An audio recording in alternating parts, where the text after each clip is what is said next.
Hey guys, thanks for joining me. It's Fred. I've got another video for you. This one here is interesting news coverage of this case.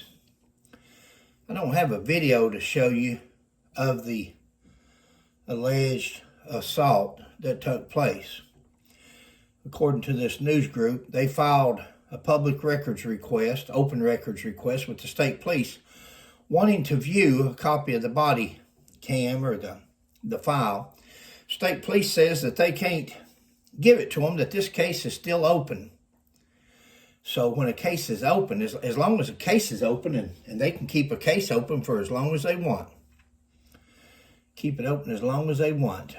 I know a case that was open 4 or 5 years until some of the characters even died off. There was no case to be had. So sad but true. So I don't know what happened here, no more than you do, or we're going to know after we see this. You know, they asked the attorney how many times this guy was hit. He said, I don't want to get into the details. Well, the details is where it's at. The devil's in the details. The state police actually fired this trooper. Now, they've saw the video, and they have actually fired this trooper.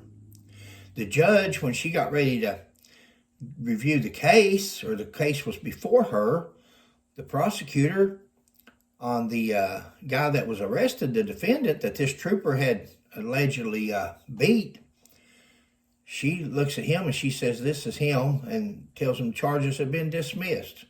So he's free to go. So I don't know what was on that video, but it must have been horrendous, because, you know, we've seen many videos of troopers doing some bad things, and very few, if any, that we've seen so far have been fired or released.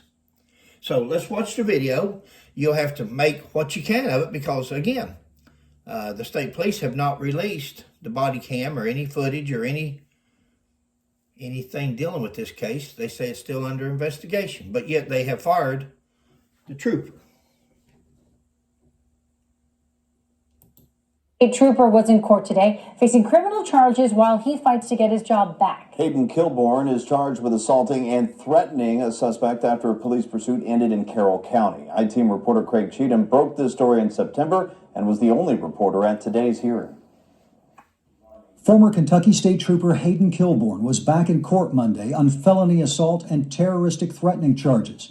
Court records and comments by attorneys in open court reveal little about the case. According to police records, the incident followed a police pursuit in July. That pursuit started in Elizabethtown and ended 90 miles away at the mile 44 marker on I-75 in Carroll County. We don't believe there was any criminal intent to injure this guy. It was an attempt to take him into custody. Kilborn's defense attorney, Scott Miller, says his client used his police baton and taser to get suspect Robert Kidd under control. How many times did he hit Mr. Kidd with the baton? I'm not going to get into the details of the video, like I said, but I will say that we're going to attempt to identify what defenses he may have in relation to that use of force when he's trying to subdue someone he believes to be armed and dangerous who's rolling around in tall grass. According to KSP, after the department reviewed evidence in the case, KSP terminated Kilborn. His attorney says Kilborn is appealing the termination. The I-Team filed an open records request with KSP for video and records documenting what happened.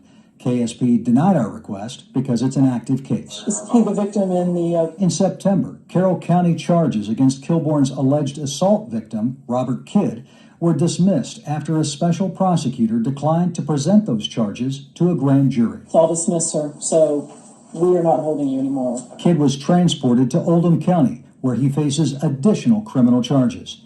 Kilborn's next hearing is scheduled for February. In Carrollton, Kentucky, Craig Cheatham, WCPO.